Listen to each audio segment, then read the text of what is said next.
হইয়া হিন্দুর দুর্গা পূজায় কিভাবে গেলা? আরে তোমার কি হয়ে গেল? তোমার কি লজ্জা শরম তুমি ধুয়ে ফেলে দিয়েছো? তোমার কি কোনো লজ্জা শরমও নাই? তোমার কি কোনো লজ্জা শরমও নাই? আবার কি সুন্দর বলতেছ, ধর্ম যার যার, উৎসব সবার। হাই রে মুসলমানেরা, হাই রে মুসলমানেরা, তোমার কি হয়ে গেল? আজকে গত কিছুদিন আগে যে কুরবানি গেছে, আপনাদের এই নরসিংদীর যারা হিন্দু তারা বোধ হয় আপনাদের লোকে 2-4টা কুরবানি করছে। করছে? একটাও করে নাই, একটাও করে নাই। আপনাদের মাধবদী বাজারে ব্যবসা করে এরকম হিন্দু আছে না নাই? নরসিংদী বাজারে ব্যবসা করে এরকম হিন্দু আছে না নাই? মুসলমানদের সাথে তাদের ব্যবসা লেনদেন আছে না নাই? আরো জোরে বলেন, আছে না নাই? তাইলে আমার যখন কুরবানি আসলো তখন একটা হিন্দু তো একথা বললো না, তাদের সঙ্গে ব্যবসা করি, তাদের সঙ্গে সমাজ করে চলি, তাদের বাজারে বাজার করি, তাদের সঙ্গে লেনদেন করি, তাদের সঙ্গে উঠা বসা করি। তাইলে তো আমরা আমাদের সামনে কুরবানি যখন মুসলমানদের আসছে তখন ধর্ম যার যার, উৎসব তো সবাই। তারা যখন কুরবানি করে তাদের সাথে আমরাও 2টা কুরবানি দেই। দিছে কোন হিন্দু? জি, আপনার জুমার নামাজ পড়তে বোধ হয়ে আসছে, ঈদের নামাজে তো যাই, সবে বরাতে তো মোমবাতি দেয়। জি, আজ পর্যন্ত কোনদিন মুসলমানদের উৎসব শবে বরাত একটা হিন্দু মসজিদে দেখার জন্য আসলো না। মুসলমানদের উৎসব শবে কদর একটা হিন্দু কোনদিন চাওয়ার জন্য আসলো না। মুসলমানদের উৎসব রমজান মাসের রোজা একটা হিন্দু কোনদিন তোমার সাথে সমাজ করার জন্য রাখলো না। একটা হিন্দু কোনদিন তোমার ঈদের নামাজে আসলো না। একটা হিন্দু কোনদিন তোমার সাথে জুমার নামাজে অংশগ্রহণ করলো না, তোমাকে দেখার জন্য পর্যন্ত আসলো না। তার কারণ হলো হিন্দুরা মনে করে এটা মুসলমানের উৎসব, আর তুমি মুসলমান হইয়া হিন্দুর দুর্গা পূজায় কিভাবে গেলা? আরে তোমার কি হয়ে গেল? তোমার কি লজ্জা শরম তুমি ধুয়ে ফেলে দিয়েছো? তোমার কি কোনো লজ্জা শরমও নাই? তোমার কি কোনো লজ্জা শরমও নাই? আবার কি সুন্দর বলতেছ, ধর্ম যার যার, উৎসব সবার। হাই হাই হাই, ও মুসলমান যুবকেরা ভালো করে শোনো, ধর্ম যার যার, উৎসব সবার। তাইলে বিয়া যার যার, বউ তো সবার। জি, বিয়ে যার যার, বউ সবার, পুষ্কুনি যার যার, মাস সবার, গাছ যার যার, ফল সবার, ক্ষেত যার যার, ফসল সবার, দোকান যার যার, মাল সবার। এখন ঘুমাইছে কি? কথা বলেন না কেন? তাহলে আমার দোকানের মাল যদি আমার হয়, আমার ক্ষেতের ফসল যদি আমার হয়, আমার গাছের ফল যদি আমার হয়, আমার গাছের নারিকেল যদি আমার হয়, আমি বিয়ে করলে বউ যদি আমার হয়, মুসলমান আমার পুষ্কুনির মাস যদি আমার হয়, তাইলে ধর্ম যার, উৎসব তার। ধর্ম যার, উৎসব আরো জোরে, ধর্ম যার, উৎসব, ধর্ম যার, উৎসব তার। ও আমার ভাইরা, হিন্দুরা আমার দেশে যারা বসবাস করে তারা আমার দেশের নাগরিক ভাই। কি ভাই? নাগরিক ভাই। সুতরাং নাগরিক সুযোগ সুবিধা যেটা বুক করার সেটা তারাও বুক করবে। রাষ্ট্রের নাগরিক সুযোগ সুবিধা তারা বুক করবে। আমরা মুসলমানের দেশ, বাংলাদেশ সাম্প্রদায়িক সম্প্রীতির দেশ। আমরা কোনোদিন তাদের পূজাতে আক্রমণ করব না, তাদের কোনো অনুষ্ঠানে আমরা বাধা দিব না, তাদের ব্যবসা বাণিজ্যে বাধা দিব না, তাদের চলাফেরাতে বাধা দিব না, তাদের কোনো কার্যক্রমে বাধা দিব না। নাগরিক সমস্ত সুবিধা তারা বুক করে বাংলাদেশে বসবাস করবে।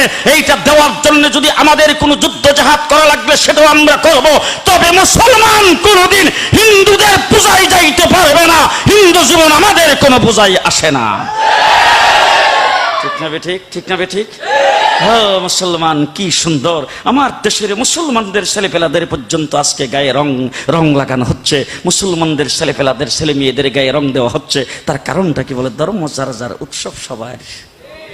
ধর্ম যার যার, উৎসব সবার। তাইলে তুমি যখন উৎসব করলা ঈদের দিন, তোমার ঘরে সেমাই পাক হলো, কোন হিন্দুর ঘরে সেমাই কিনছে জীবনে? রাগ করতেছে? তোমার ঘরে যে তুমি সেমাই পাকাইলা ঈদের দিন হিসাবে, তোমার উৎসব হিসাবে, কোন মুসলমানের সেমাই পাক করা দেখা হিন্দু কোনদিন সেমাই পাক করছে? কথা দিয়ে আসতে কোন করছে কোনদিন? তাইলে মুসলমান তুমি বুঝতে পারলাম না, তুমি কিভাবে বৈশাখ মাসের 1ম তারিখে ইলিশ মাছ কিনলা? আরে তোমার উৎসব তো হইল মুহররম মাসের 10 তারিখ, তোমার উৎসব তো হইল ঈদের দিন, তোমার উৎসব তো হইল শবে বরাত শবে কদরের দিন, তোমার উৎসব তো হইল রমজান মাসের ইফতারের সময়, তোমার উৎসব তো হইল শুক্রবার দিন জুমার নামাজের সময়। তুমি এইগুলি পালন করবা। মুসলমান হিন্দুদের উৎসব হইল মুসলমান সেই বৈশাখ মাসের 1 তারিখ। হিন্দুর ঘরে ইলিশ মাছ পাক করে পান্তা ভাত দিয়ে ভাত খাইতে পারে, তুমি মুসলমান খেতে পারো না। ঠিক না ঠিক? তুমি কিভাবে মুসলমান হইয়া তোমার কি একটু লজ্জাও করলো না? তোমার কি একটু লজ্জাও করলো না? মদিনার রাসূল কি বলতেছে, মুসলমানেরা বাংলাদেশের ধর্ম যার যার উৎসব সবার, তোমরা যদি এই কথা বলে থাকো, তাইলে আমি যদি এই স্লোগানটা দিতাম মক্কাতে, তো আমি প্রেসিডেন্ট হয়ে যাইতাম। কাফেররা আইসা তো রাসূলকে প্রস্তাব দিয়েছেন, ঠিক আছে আপনার ধর্ম আপনার জায়গায় থাক, আমাদের ধর্ম আমাদের জায়গায় থাক, সুতরাং একটা কাজ করেন, আপনি একদিন করবেন আর আমরা একদিন করব। আপনি একদিন ইসলামের কাজ করবেন, আমরা সবাই আপনার সাথে থাকবো, আর একদিন আমরা মূর্তিদের পূজা করবো, আপনি আমরা লগে থাকেন। কথা এইটুক যদি করেন তাহলে বিনা বুড়ে প্রেসিডেন্ট। ঘুমে ধরছে নাকি? তা বিনা বুড়ে, আপনার বুট দিয়ে বানাইতে হবে না, আবার রাত্রের বেলা বাক্স পরা লাগবে না, দিনের বেলা সেন্টারও দখল করা লাগবে না, এমনি আপনি প্রেসিডেন্ট। আল্লাহ রাসূল সাল্লাল্লাহু আলাইহি সাল্লাম তোমরা তোমাদেরটা নিয়ে থাকো, আমি আমারটা লইয়া আসি। সুবহানাল্লাহ কয় না? জিন্দেগিতে কোনোদিন তোমাদের সামনে তোমাদের ধর্ম পালন করা তো দূরের কথা, তোমাদের সামনে মাথা নত করবো না, মাথা নত করবো না। শুধু তাই না, আল্লাহর নবী তার চাচাকে ডাক দিয়ে বলছেন, চাচা যত ধরনের প্রস্তাব হতে পারে, তবে শুনে রাখেন, আমার এক হাতে যদি সূর্য এনে দেওয়া হয়, আর বাম হাতে যদি চন্দ্র এনে দেওয়া হয়, আর গোটা রাজত্বের মালিক যদি আমাকে বানিয়ে দেওয়া হয়, তবু আল্লাহ পাক যে উদ্দেশ্যে আমাকে প্রেরণ করেছেন তার থেকে চুল পরিমাণ, জি চুল পরিমাণ এদিক সেদিক হওয়ার মতো কোনো কায়দা নাই। তাইলে যেই নবী তাইফের জমিনে যায় মারি খাইলো কিন্তু সিলিন্ডার করলেন না, যিনি উহুদের লড়াইয়ে দান শহীদ করলেন সিলিন্ডার করলেন না, যিনি মাথা নত করলেন না, হযরতে বেলালকে বাড়ি মালিতে বা মাটির মধ্যে শাস্ত্রানো হয়েছে, হযরতে বেলালকে উত্তপ্ত বালির মধ্যে পাথর চাপা দিয়ে রাখা হয়েছে, তাকে গলার মধ্যে রশি বেঁধে তারপরে রাস্তার বালিকার মধ্যে তাকে শাস্ত্রানো হয়েছে, যেইভাবে হযরতে হাব্বাব আর হুবাইবের উপর নির্যাতন করা হয়েছে, মুসলমান আমিরে হামজার লাশটাকে টুকরা টুকরা করা হয়েছে, তারপরও যেই নবী সিলিন্ডার করে নাই, আর তুমি সেই ইসলাম ধর্মে জন্মগ্রহণ করে তুমি কিভাবে বলো ধর্ম যার যার উৎসব সবার? মুসলমান, তোমার কি একটু লজ্জাও করলো না? তুমি বিশ্ব নবীর উম্মত বলে দাবি করো, তোমার কি নবীর প্রতি একটু মায়া নাই? নবী কি করেছেন আর তুমি কি করছো? মুসলমানেরা, এই জন্য সবচাইতে বড় জিনিস হলো ঈমান। সবচাইতে বড় জিনিস হলো ঈমান।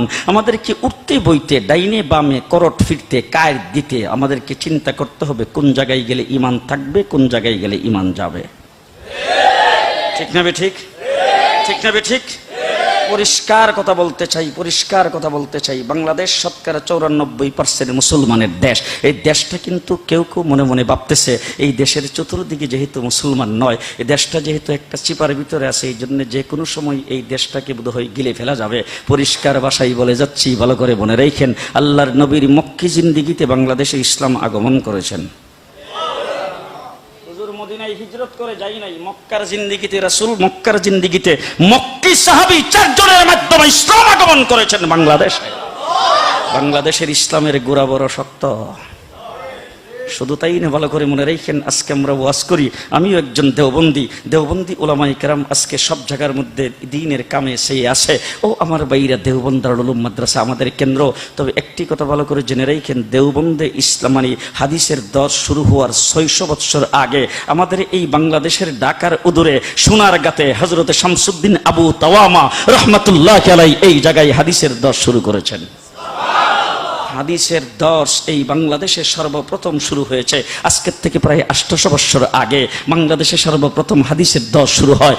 মুসলমান, সেই বাংলাদেশ শতকরা 94% মুসলমানের দেশ। এই দেশে তোমরা ধর্ম যার যার উৎসব সবার এই ধরনের স্লোগান দিয়া তারপরে মুসলমানদেরকে হিন্দু আনি রুসুম পালন করে মুসলমানদের শিক্ষা সংস্কৃতি থেকে ইসলামকে মিটাইয়ে দিবে। পরিষ্কার ভাষায় বলে গেলাম, মনে রাখেন, বাংলাদেশ থেকে ইসলাম মিটাইতে যারা আসবে তারা মিটে যাবে, ইসলাম মিটবে না। ইসলাম বাংলাদেশ থেকে মিটাইবার শক্তি কারো নাই। তারা যারা আসবে ইসলাম মিটাইবার জন্য তারা মিটে যাবে।